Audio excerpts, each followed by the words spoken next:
Hi everyone, thanks for tuning in. I'm Olivia, the Global Connections Event Moderator, and tonight we're welcoming back Lorena O. English with WSU Libraries, and she's doing part 2 of her 3-part webinar series, and tonight we're focusing on learning about the different journals and then how you use them.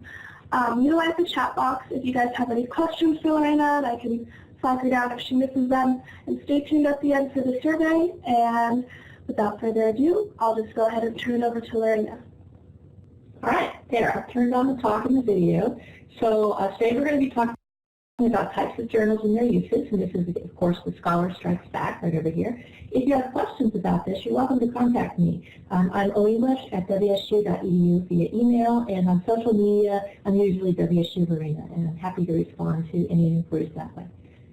So we always start with kind of an introduction. So you can see right over here, you can see lots of icons of me, and of course the real me right here in the corner. This is my dog Heidi, who I love very much. And today, since we're talking about journals, you can see this is my office. I love journals.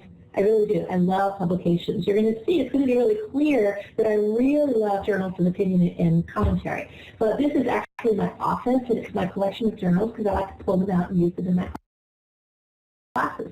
So I thought, as an icebreaker, that perhaps I would ask you what your favorite magazine is, and that can be anything, a scholarly journal, a popular magazine, an opinion journal, something fun, etc. So I thought about it, and of course, my publications change over time. This is really true. There was a point in my life where my favorite publication was CQ Weekly.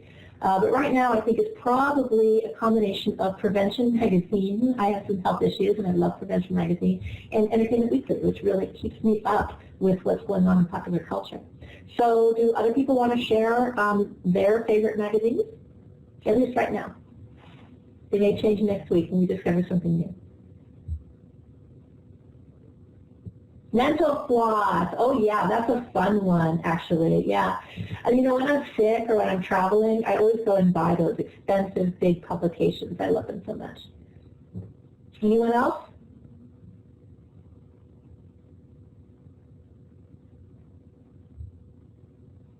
Well, I'm a big believer in magazines of any sort, so I love them myself. So that's what we're going to be talking about today.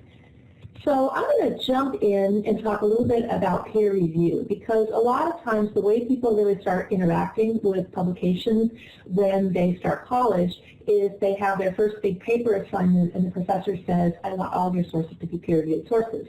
And people don't always understand what that means. So I have a link to a really good video, peer review in 3 minutes, and I have the link here, and it's also going to be on our reference list at the very end. I really encourage people to watch that because they do a very good job in 3 minutes of actually talking about what peer review means. But basically, when we're talking about peer review, the idea is that I write an article. Let's say I talk about graphic novels and libraries, and I write it all up and I send it to the journal. And the journal editor looks at it, and if she says, this has nothing to do with my journal, then she just sends it back to me and rejects it. That's called a desk rejection. But if she says, maybe, she'll usually look at it and she'll say, who in my stable of reviewers actually has expertise in these areas? And then usually 2 people will get it, and it's usually a blind review. They don't know who I am, I don't know who they are. They review it looking for things like, is it creating something new? Is it adding to the conversation?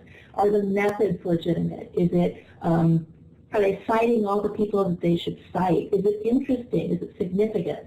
So they're basically making my manuscript have to be critiqued. It has to withstand critique.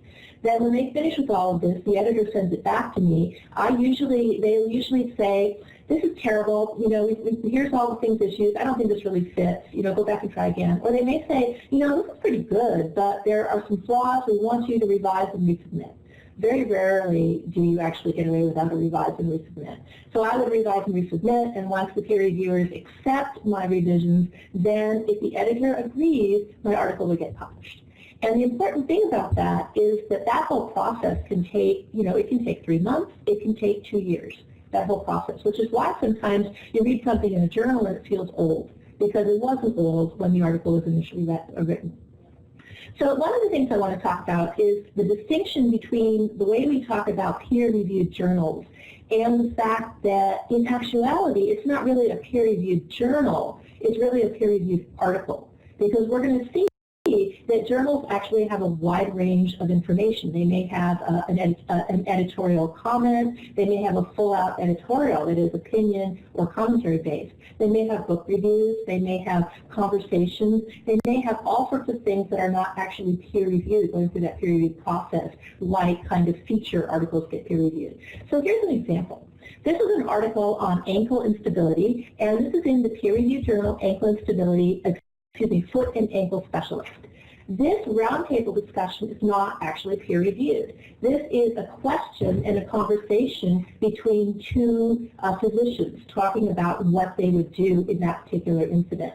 So even though this is a peer-reviewed journal, this particular part of it is not peer-reviewed. And sometimes it's not always easy to tell what is peer-reviewed and what isn't, so that can be a little bit of a problem. Usually, if something is a full-on article, if it has references, usually that's going to be something peer-reviewed. If it's someone talking about their experiences as an election observer in Namibia, that probably hasn't gone through a peer-review process. Okay. So how do you tell whether a journal is peer-reviewed? Because that can be a problem too. At this point, we're not talking about individual articles, we're talking about the journal itself. So in the old way, kind of when we were in the print realm, usually what we have is in the front of it, there's going to be something called front matter. And that's usually going to be information about the journal. And that's usually going to tell you whether the journal is peer-reviewed or not. And it'll usually just be out there, or it'll be in the instructions to authors. If you're in a database, we can look at this example over here. Let me go get my little star here. And you can see in this database, I can actually limit by peer-reviewed. And if I look in the details tab, I might actually see that something is peer-reviewed there as well. So the database will tell me. However, that's not always reliable. If the database says something is peer-reviewed, it's probably correct, but you can't always guarantee it. Something that you can guarantee is Ulrich's Web Global Serial Directory, which is a database provided through the WSU libraries. And you can see this is my journal, Foot and Ankle Specialist. You can see I can see where the publisher is. I can see it's active. It started in 2008. And it's telling me very specifically that it is refereed, which is a synonym for peer review, and that it is an academic scholarly publication. And as I look down a little bit more, I can get other information about it, what types of things it publishes, a little description of it, where it's indexed, if I want to find articles that are published in it. And I can also go to the journal website. If we look over, kind of over here, you can see this is the web page for Foot and Ankle Specialist, and it tells us straightforward that it is a peer-reviewed publication. So I can really get a sense of it. So if you have any questions, always check one of these 4 sources. And I'll tell you how to get to Ulrich's Web a little bit later. Any questions about this?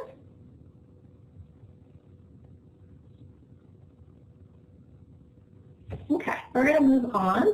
And this is I always like to kind of have a categorization. I'm a librarian, after all. I like to divide things. So these are the categories we're going to be talking about today. Academic scholarly journals are supposed to be an asterisk, a little hyphen between academic and scholarly. Trade and professional, opinion commentary, popular consumer, tabloids, and other kind of combinations. And some of the things we'll look at as we kind of go through these categories is language use, intended audience, purpose of audience, author credentials, and I would also probably add publisher as well. In the previous example, we saw that journal was published by Sage, and Sage is a very notable academic publisher, even though unlike something like Oxford or Cambridge, it's not affiliated with the university, and unlike other publications, it's not directly published by a professional association. Sage still, anything published by Sage, usually excellent quality. So you start thinking about these sorts of things. Who's the publisher of it? Is this someone that I can really rely on? By the way, you can see my asterisk. Technically, virtually every journal is a combination because they really do have not just scholarly articles, but they may have a part of it that's intended specifically towards the professional audience, part of it that might be commentary, etc. So probably not so much the tabloid part of it, though. Okay. So let's go ahead and look. And all right, at this point, I have to give you all an apology. I actually did not use my normal camera for taking these pictures, and I did it at night, and so, and in the process, first of all, they were okay on my screen, but in the process of being transferred over into a Blackboard Collaborative, they're pretty blurry, and I'm really sorry about that. And I'll just kind of describe it as we go along, but I just want to mention that. And you may find yourself kind of peering up against it. In fact, you may find me peering up against it as we look through these. So I just want to apologize for the bad quality of the images. So let's go ahead, before we talk about this though, talk about this notion of kind of the issue of modern research and disintermediation. And one of the things about print journals is, journals actually have characteristics. They have sorts of themes, and they might be themes based upon the editorial team, or they might be themes based upon the journal's character over the years. For example, the journal that we're seeing in the image here is Perspectives. It's Perspectives in Politics, which is a journal published by the American Journal for Political Science. This is actually a relatively new publication. The flagship journal of the American Political Science Association is American Political Science Review, APSR. But APSR had a very quantitative tilt to it. A lot of the things that it published were articles that were more quantitative, more mathematical modeling in nature. And so there was a lot of kind of people who did more qualitative research, maybe more ethnographic research or survey research or publicly facing research, felt that they didn't really have a fair shot at being published in the flagship journal. So the American Political Science Association created this new journal, Perspectives on Politics, to kind of be a place for the significant research that was perhaps, less quantitatively oriented. So how do you know that sort of thing? After a while, as you start reading a journal in print, you read the editorial comments, maybe you look at the description of it online, you start to see that journals have characteristics. And you can really kind of get a sense of that as you look through and see, you have an editor's introduction that sort of sets the stage for the whole thing. We have articles. Here we have reflections, which might be sort of colloquia or sort of more discipline-specific conversations. And in the end, we're probably going to have book reviews.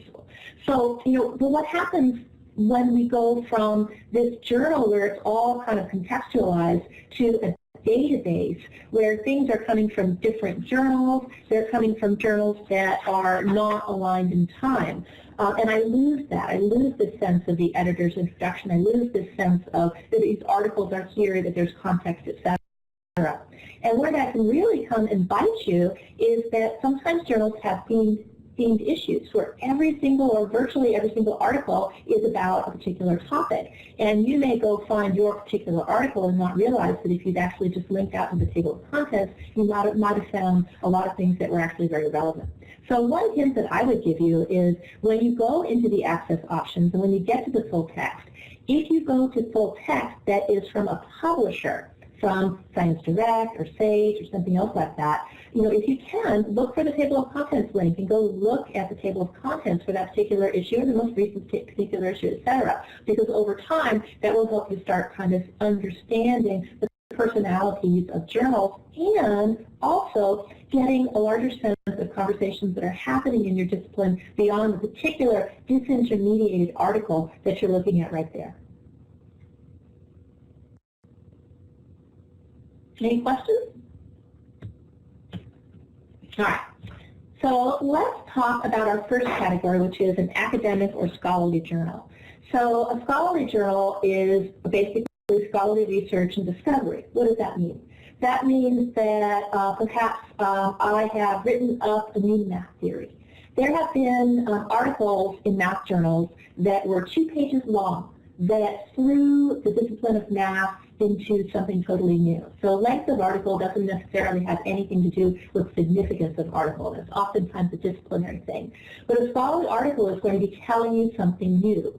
Someone did, so usually they follow, in the social sciences and the sciences, they tend to follow an introduction. This is what I'm going to do and its significance. Then a literature review. Other people have talked about this issue, but not my way, but look, this is the ground upon which I stand. Then my methods. This is what I'm going to do. This is the unique thing that I'm adding. The results. This is what happened. The discussion. Let's talk about what it means. So I'm telling you, I did something new. I did a survey research. I discovered something. I came up with a theory. I analyzed a poem in a particular way. I looked at a bunch of other articles that had previously written, and I did a meta-analysis or a or something else like that and discovered new things out of old things. So, those are all things that are scholarly research. I'm doing something new. I'm doing something that's significant. So it's really discovery is the key thing. A significant cue is that there are going to be citations to referenced work. And also, let's talk about language. The language is going to be formal and scholarly. The audience is scholars and students, and maybe people out in the professions or in government or in the medical fields who are getting information from this as well. Purpose of the article usually is to say, hey, look, I discovered something new. I did this in a different way. I did something new. Author credentials, I have these credentials in this area. This is why I'm significant. And then maybe we talk about publisher as well. So here we have Perspectives on Politics. And you'll notice this cover is kind of surprising, actually, for a scholarly journal. And I think it's because Perspectives on Politics is more publicly facing than a lot of scholarly journals. But if you look inside, if you look at the advertisements in scholarly journals are usually going to be for conferences. They're usually going to be for books. They're going to be for databases. They're going to be for scholarly things. And if we look at the contents, again, we've seen this before, the editor's introduction or articles, etc. So this will give me a sense. If I look at the titles, I really get the sense that this is kind of scholarly work. So let's go look at an example of this. So this is an article, Weapon of the Strong, Participatory Inequality in the Internet. Let's look at our cues.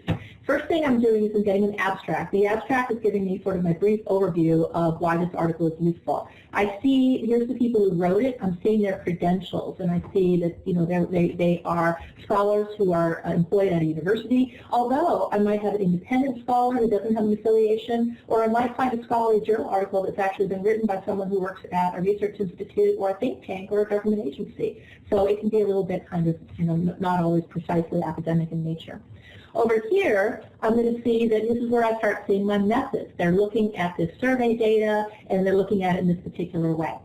Conclusions, you can see this is not the whole article, but they're telling you what it all means, and here are my notes.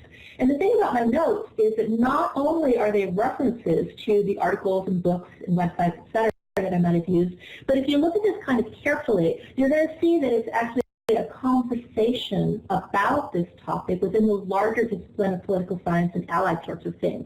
I see, if I look at it closely, I see little comments. For example, the academic literature. I see it, so it's really interesting to read the notes. They're not just giving me citations, which are valuable, but they're also giving me contextual information that helps me understand. So a lot of times, actually, if you're not dealing with an article that has footnotes, it can be a really good thing to actually put a little sticky over on the notes page, and actually when you see a note, go look at it, because it might help you understand that particular thing a little bit more if it's not just a citation. So these are all cues that give me the sense that this is a scholarly article. I'm really getting that it's intended for a scholarly audience, it's using formal language. Notice that it's assuming that I know something about scholarly research and about doing survey research. So there are assumptions there that, that it's kind of looking for. So let's look at our next example. So my next example is a trade or professional publication, and I really like these as well. So trade or professional publications are intended for people who work in a particular field. Think about people that think about your parents, think about your former careers, your former life, etc. We all people work. You might be a grocer. There is a trade journal called Progressive Grocer, and it's a really important trade journal, because what it tells people is if you work, here in Pullman, there's Dismores. That's the, Dismores and Safeway. So if you're the manager of Dismores and Safeway, you want to know, what are the things you need to know? You need to know, well, how can I display stuff better on my shelves so that people will actually buy it? What kind of rules are there about changes in the temperature that I need to have for my deli boxes? Let's see, what else? How can I help my employees be more excited? Is there a better way to bag groceries? Notice that these are very practitioner-oriented. They're really, how can I do my job better? How can I make sure that there are going to be grocers to come after me, that people come through the ranks? So as a librarian, my library publications are going to say, how can I be a better librarian? What do I need to know? what's coming down the pike, rules and regulations wise, you know. And one thing that, this is really important, one thing that trade and professional journals do is they will sometimes take scholarly research and they will basically repackage it as secondary literature, and we'll talk a little bit more about this in 2 weeks when we do primary and secondary literature. They'll repackage it so that, hey, look, we read the study so you don't have to, and this is the stuff that we pulled out of it that's really significant to how we do the work. Let's talk about how we can operationalize the information that we found out from that study. So that can be really valuable. You know, I kind of forgot something, and I want to kind of go back to this because I really wanted to emphasize this. Let's go back to our scholarly journal because I wanted to talk about use cases. You know, kind of give a basic definition, kind of looked at it, but what does a scholarly journal do? Scholarly journals are really important because what they do is they help explain things to us. If I'm writing a paper and I want to explain a phenomenon, then, you know, I might look at something like this. So I'll give you an example. Years ago, I worked for a voter information organization. Somebody once called and said, hey, if there's bad weather on election day, does that keep people from voting?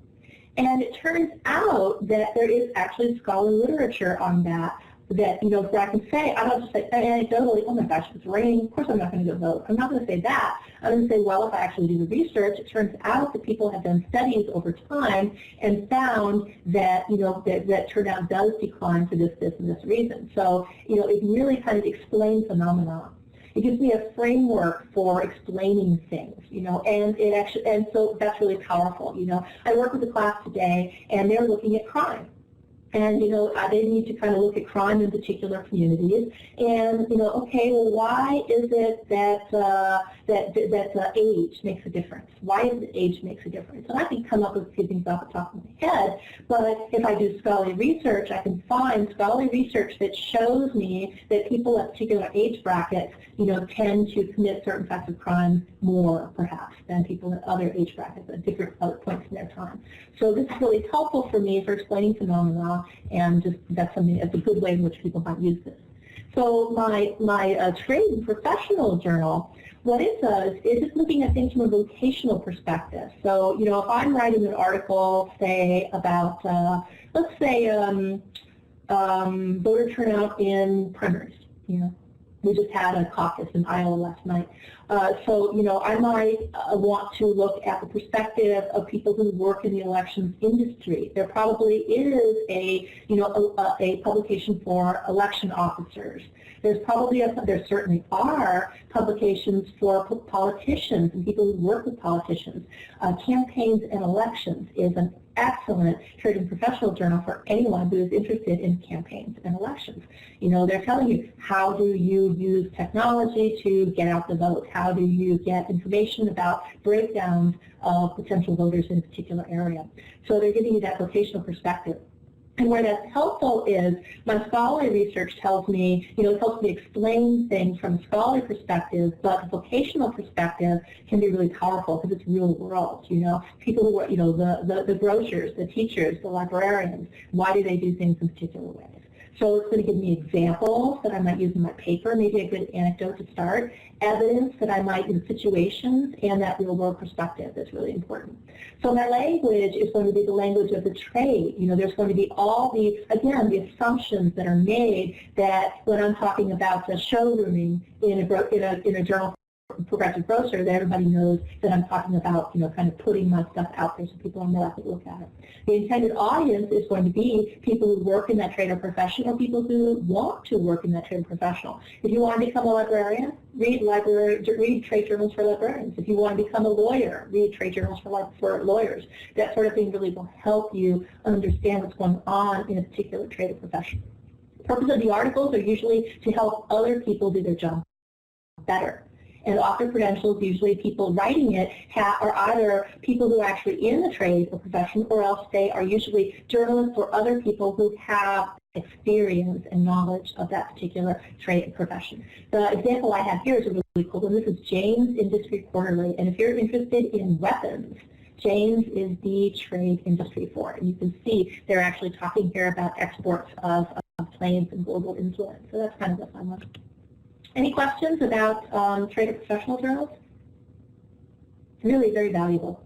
And I want to stop for a second Because, and this is, okay, at this point I'm talking Lorena talk, so let's put this in brackets, not necessarily a professor's talk. But a lot of times, when you're writing an article, when you're writing a paper, your professor says, I want peer-reviewed journals, you should always ask, do you only want peer-reviewed journals? Because you're always going to put in however many sources that you need, 5 or 6 or 7, or however many sources that make sense for you. Maybe I put in 12. But I probably are going to find that I have more interesting paper if, in addition to my scholarly peer-reviewed sources, I bring in other viewpoints through trade and professional publications, etc. But what I have to do is I need to acknowledge what they are. I don't want to treat an opinion journal as if it were a scholarly journal. I don't want to treat a professional journal or a popular journal the same way. So I need to kind of account for that in my writing. Any questions? Okay. So let's look at our next example. Opinion journals and journals of commentary. And I think these are so interesting. I have, like many people, I have a particular political worldview. So many years ago, I was like, I want to get out of the filter bubble. And boy, I should have put the filter bubble in as a link here. And if you have never heard of the filter bubble, all you really have to do is Google it, because there is a TED Talk called the filter bubble. And what the filter bubble is all about is that, it is in the context of internet searching, but it's in everything. Let's say that I am a sort of traditional old school conservative, and all my friends are traditional old school conservatives, and I read traditional old school publications, and I read, my internet blogs that I read are traditional old school conservatism. Then I'm not necessarily going to be aware of other types of conservatism or liberalism or other sorts of things. So it can be really valuable to actually read outside your filter bubble, to read the arguments of other people. It can help you it can help you be a better debater for those, bar conversations or in class conversations, and it can make you actually have to kind of critically think more about your accepted, beliefs. So I really recommend that. So our opinion journals and our commentary journals basically provide opinions and perspectives.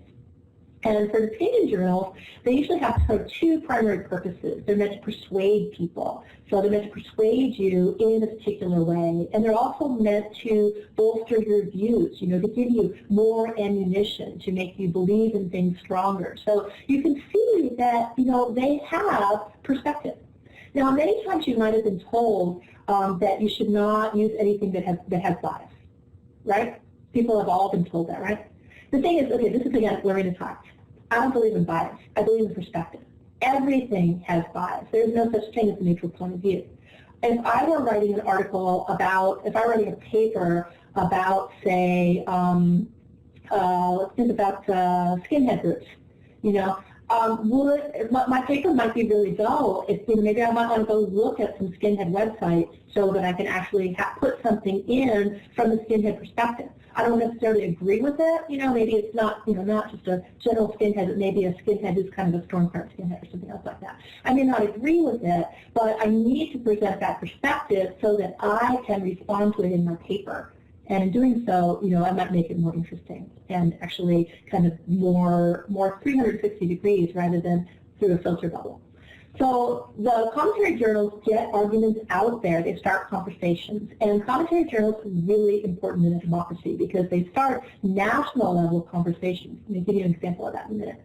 Opinion and commentary journals usually have a contemporary view. That means they're usually talking about things that are happening right now, although they may have throwback articles that talk about history, maybe a re-perspective on, something that happened 20 or 30 years ago. So what are they good for? They're really good for giving you examples.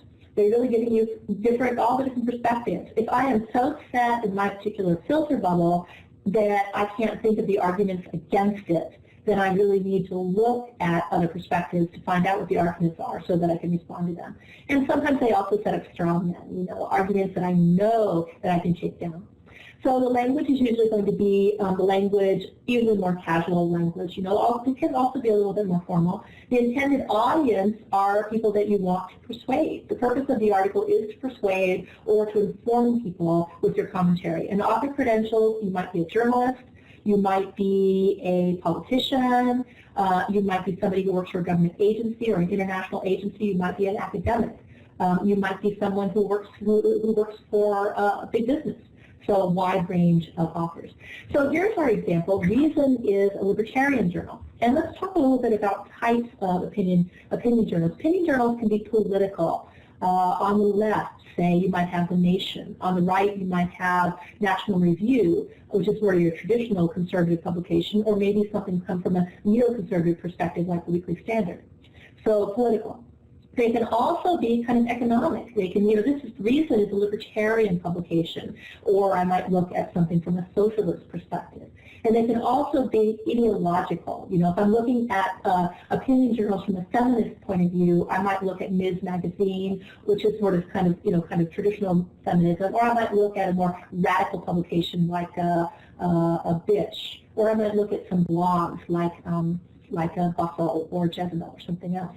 Which reminds me of something that I meant to say earlier, which is when we think about these categories, these are not just for print publications or the kind of articles that we might read in a scholarly database. Virtually everything you read, a blog, a book, a newspaper article, a presentation on television, virtually all of those things can be divided into these categories, and it's kind of interesting to think about that. Are they coming from a scholarly perspective? Are they coming from a trade perspective? Are they coming from an opinion perspective, or from a different perspective? So here's an example of one of my really crappy photos, and again, I'm really sorry about that. But if you look at this, you can kind of see that they're kind of looking at, we'll go ahead and look at an article that hopefully you all will be able to read. So this article is Bitcoin and the Cyberpunks. Will recent breakthroughs in computer science make truly free markets a reality? And this is a very libertarian article, because the whole point of libertarianism is free markets, reduced government control on the economy, and so they're talking about Bitcoin, which is an example of a computer currency, a cryptocurrency, Bitcoin, Dogecoin, a whole bunch of these things, and they're saying, is this actually going to go away from our banking system that is overly regulated to a system that is much more free market oriented and much more positive? And if you read this article, you can see that it's written in not a hugely formal style, a more casual style, and they're really in favor of this notion of decentralizing the banking system and making it kind of freer government regulation, more controlled in the free market. So very much a libertarian type article. So, and very definitely from a perspective. The perspective of this article is that things that are less government regulated and are more on the free market are beneficial things. You might see an entirely different perspective and argument if you were looking at a socialist publication. You might be saying, no, we get chaos with Bitcoins, lawlessness. People will be left behind. It assumes that everyone has computers. There's a lot of assumptions being made. So, you can really kind of see the give and take of the potential argument. Okay, so let's look at our next example. So now we're looking at popular and consumer magazines. And these are the sorts of things that you're likely to subscribe to yourself. I subscribe to Prevention and Vogue and Wired, and I subscribe to a lot of magazines. But they're also the sorts of things that you're likely to find at the grocery store on the aisle. So I might be seeing, if I'm getting my groceries, I might be prompted to go ahead and pick up an issue of Newsweek because there's something interesting on the cover. So they can be niche, and we'll see an example of that in a little bit. But generally, they're going to be things like news, and our example here is The Economist. And The Economist is actually a really cool publication. It is a British news journal that is international in scope and very well respected. So if we were talking about news publications in Canada, you might be looking at Maclean's. If we're talking about news magazines here in the United States, you might be talking about Time or Newsweek. So we also might have publications that are fashion-oriented like Vogue, or sports-oriented like Sports Illustrated. If you're into computers and technology, you might read Wired. So there's really a wide variety of things. And again, usually they're going to have contemporary view, but they might also have turned-back articles looking at historical events. And what they're good for is, they're good for evidence and examples, but they're also good for giving you a sense of the zeitgeist, what's kind of important in contemporary conversation. If something is the cover article in Time and Newsweek, it's telling you that it's something that's significant, that there's something significant happen. Who's writing these articles? Mostly these articles are written by journalists. but journalists who may have expertise in a particular area, either because they've covered it for so long, or because they've gone and got a PhD or a master's degree, or because they're autodidacts and they've learned a lot on their own. Although occasionally you'll find articles in popular consumer magazines that are written by people who might be academics or some of those sorts of things. But most of the time they're going to be written by journalists who have some interest and expertise in the area that's covered.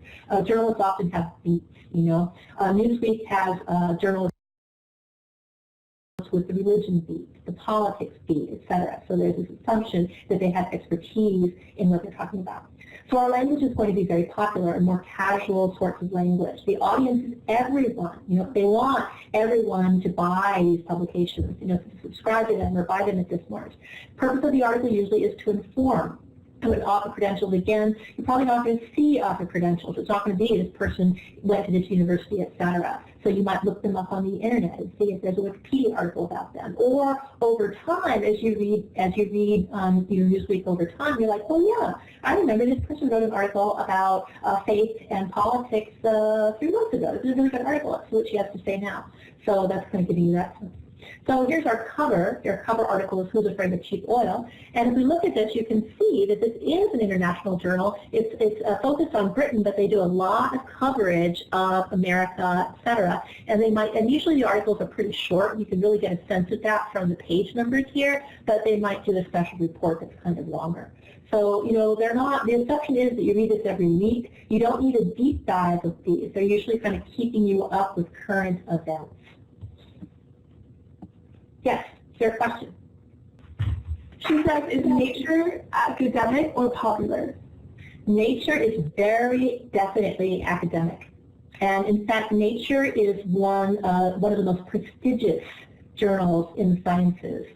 Nature, what are some of the other prestigious journals? Science, you know, these one-word sorts of things. But that's not always the case. But Nature is, you know, very definitely very highly considered, very, very scholarly, and very, you know, very, very, very. If you publish an article in Nature, you're like drinking champagne, and you know, you probably get a raise the next year or something. Well, we can hope so. All right. Yeah. Carrie noticed that it's nicely laid out, and that's a really interesting point. Scholarly journals sometimes can look really ugly. You know, they're just text and columns, and we're starting to see scholarly journals actually putting a little bit more emphasis on trying to make things look more interesting. And if we go back to Nature, Nature is also an example of a publication that's not just going to give you these discovery-oriented peer-reviewed articles. Nature's going to have a lot of little smaller sorts of things, kind of keeping you up to date, that are not necessarily peer-reviewed. One of the things also that all these publications might have, but especially our opinion and commentary journals, is a letters page.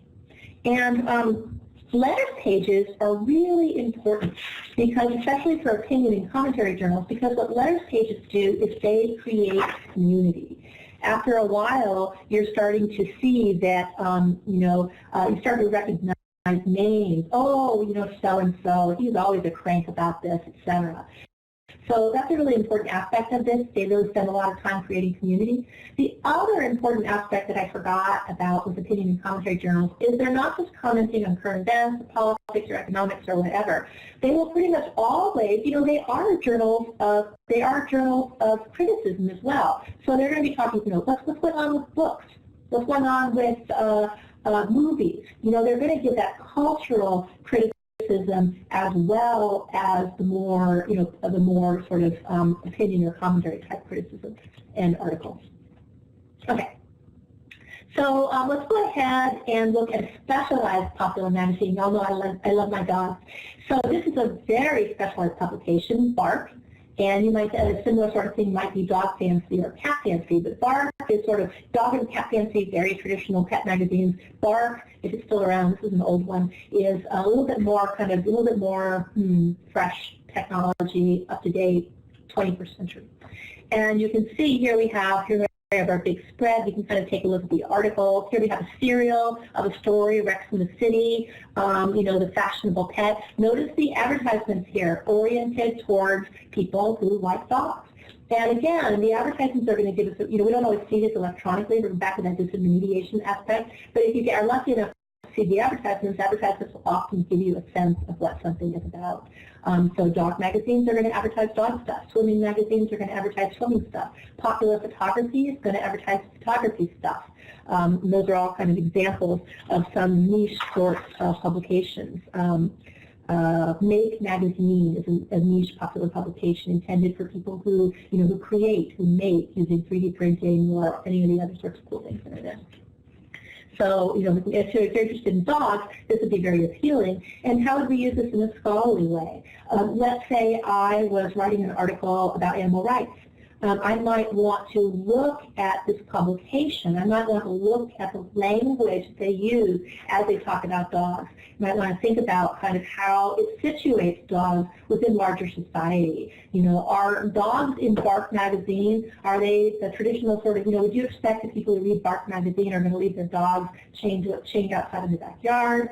Are they going to kind of look at dogs in kind of a different way, maybe dogs member of the family, etc. It'd be interesting to look at a niche publication like Bark and say, how many people who read Bark have children, how many of them have pets, how many pets do they have, get a little sense of the information behind that. And by the way, there actually are sources that actually let you look at publications and get a sense of the subscribers to them and information about them that is very heavily used in the marketing world. Okay. So let's look at our next example, tabloids. And when I teach this in class, I'm always like, would you ever sign a tabloid in class? And everyone's like, no. And I'm like, let's talk. What if I were writing a paper on celebrity culture in the 21st century? Or what if I were writing a paper on fat shaming? Let's look at this example right here. This is an old issue of The Star. You can see Brad and Jen split. This is quite old. But here's our article, Mary Kate Olsen, Skin and Bones. Look at the language here. Very different language, right, from the things that we were seeing. If we look at this article, look at what they're doing. They're like calling her out for being bone thin. Look at the casual language. It's very conversational, as if we were having a conversation. So they're about gossip, they're about celebrities, they're about emotional appeals, telling you feel-good stories, or stories about someone who is doing an amazing job kind of holding up under adversity. They're usually going to have contemporary youth. How might you use them? So if I were writing that paper on celebrity culture or that paper about body image, this might be a really interesting thing. I might do a content analysis of the language used. I might actually take one of these anecdotes, use it in my introduction as a hook to start off with something kind of like this to get people interested in my paper and then kind of progress. So my language is going to be more casual. My intended audience is basically, America. You can buy it at the stand when you're waiting in line to buy your groceries. Purpose of the article, to entertain. And author credentials, usually these are journalists, celebrity-type journalists. And again, think about what kinds of information would also be like this. There's a million blogs that are celebrity focused. Okay, so we're going to talk a little bit about some of the others and some of the combination things. This is a review journal. This is a contemporary sociology, and what it is it's a journal of reviews. What does that mean? Well, if we look at this, we're going to see that we have two different kinds of reviews. We have sort of these symposia reviews. This first one over here, basically they have two people reading the same book, and they comment on it, and then the author responds to them. And these are not classic book reviews this book was about. These are actually taking a step back and looking at these books in the context of the discipline of sociology. What is, what if this article, if this book is about this, let's actually take a step back and look at it in a broader scheme, talk about assumptions and beliefs within the discipline. My next one is a review article where one person may write an article that actually reviews 2 or 3 books that are similar. So I would be kind of not reviewing them just to get as a straightforward book review, but as a larger conversation about the themes of the 2 books. And then we might move into more traditional book reviews, but even these traditional book reviews are not going to be the kind of reviews that you might read in Entertainment Weekly or the newspaper. They're more like the kind of book reviews that you might read in the New York Review of Books or the New York Times Book Review, where they are much sort of not just looking at the book, but looking at the conversation behind the book. So there's a really important aspect of this, that what these things are doing is they're not just talking about books in a discipline, they're talking about how the conversation talks about ideas. So reading review journals can be really good for giving you a sense of what your discipline is all about. So our next example is law reviews. And law reviews are really interesting because law reviews are not peer reviewed, and they're actually written by law students that are, they usually have, they might have a board of advisors, but usually they're written by law, they're written and edited by law students. However, they're extremely influential. They get quoted in court cases, etc. And you can see here is our conversation heavily footnoted, and our footnotes are basically talking about the law. So what a law review is it's basically kind of analyzing and describing the law. Now, it's not descriptive. Just because something came up in a law review doesn't mean that it's law, but it basically is kind of teasing out legal issues in a very powerful way. So law reviews, not peer reviews, kind of count as peer-reviewed literature when you're actually doing your work. Okay, let's look at our next example. This is a really interesting one. Commentary journals that pack a political, economic, academic punch. And my example here is foreign affairs. Foreign affairs, not a lot of citations in it, not necessarily written by academics, but they could be. Written by academics, written by journalists, written by sitting senators, written by government officials, written by people who work for international organizations and businessmen. Hugely influential. The conversation that happens usually is oftentimes set or aided and abetted by articles that show up in these commentary journals. So this is Foreign Affairs, and they're having kind of a special issue here on inequality, and then you kind of go into their other articles. This particular article is about Obama, and it's written by Fred Kaplan, and Fred Kaplan is a Pulitzer Prize-winning journalist. One of those journalists who has a huge amount of expertise in his area, very, very well respected. So these articles have lots of power. They are read by members of Congress. They start conversations, and they enhance conversations. So I'm going to give you a really good example of this. This article over here, The Clash of Civilizations. This is an article from 1992 by Samuel Huntington, and it was hugely influential in international affairs. And it actually ended up going from an article in Foreign Affairs to a book that was hugely influential, and is used in classes and is part of this conversation about international affairs. So kind of talking about that, I wanted to kind of jump over a little bit to an article that just came out a couple weeks ago in Scientific American. In Scientific American, scholarly articles as well as, this is a little bit more newsy, this article right here. And this article is basically saying, hey, some of the best science can slumber for years. Just because something is old does not mean that it is not important. So, a lot of times people say, I only want stuff that has been published since 2010, and, you can be missing some really good stuff if you look back a little bit further. And there's links to this article a little bit further down there. Okay. So, of course, I have to talk about The Onion. Even though this is kind of a newspaper, an online newspaper, although I do have some print copies of it back when it was in print. I just love Procter & School Board member wants madness added to curriculum. Fake news happens. There are a lot of fake news sites out there, parody sites, etc. And people occasionally get fooled by them. There have been many examples of people who saw articles from The Onion or the Andy Borowitz report or some of the other ones that actually thought that was legitimate news. So I had to kind of throw that in as an example of the different sort of publication types. So this is, I like this chart. I hand this out a lot in class, and there's a link to it on our in the next slide. But this kind of goes through some of these publications, including newspapers, talking a little bit about examples, values and uses, language, authors, sources, publishers, graphics, and examples of databases where you might find these. And one of the things you'll see is that something like Google or Google Scholar may help you find these. And Academic Source Complete is a really good database because you'll find all of these things in Academic Source Complete. We talked about this 2 weeks ago, but I really like it because it really does give that broad sense of the conversation where you can look at something and look at it from a scholarly point of view, a professional point of view, from a commentary and opinion point of view, etc. So I like this chart a lot. I find it very helpful.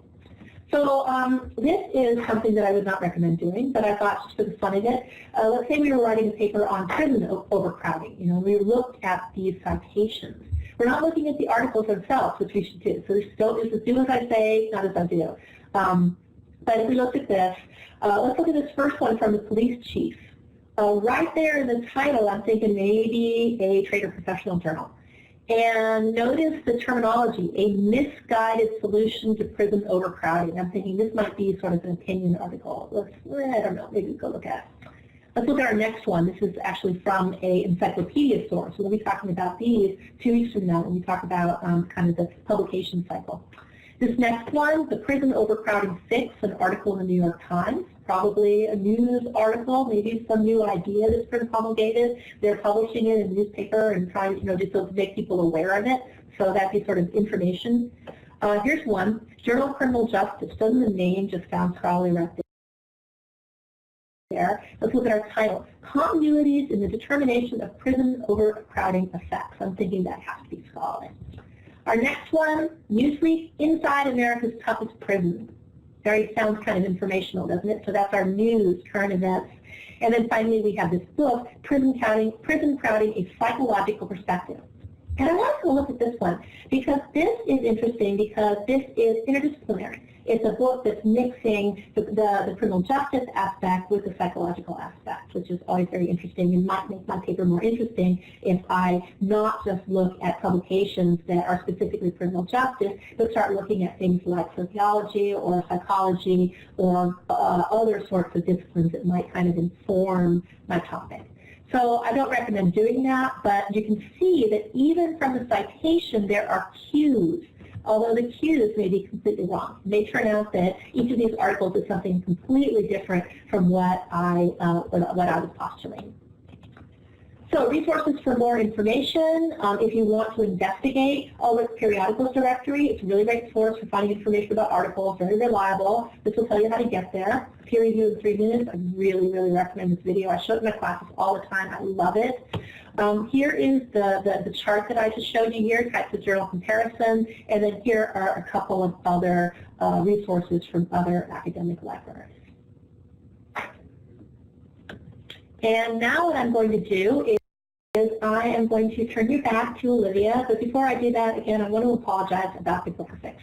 I will never, ever use my phone again. I will always use my proper camera. I'm really, really sorry about that. If you have any questions, shoot them off to Olivia, and we'll take it from there.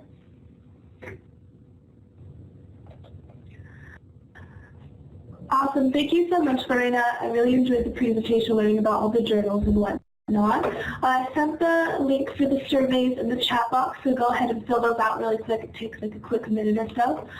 Again, thanks for tuning in, and have a great rest of your night.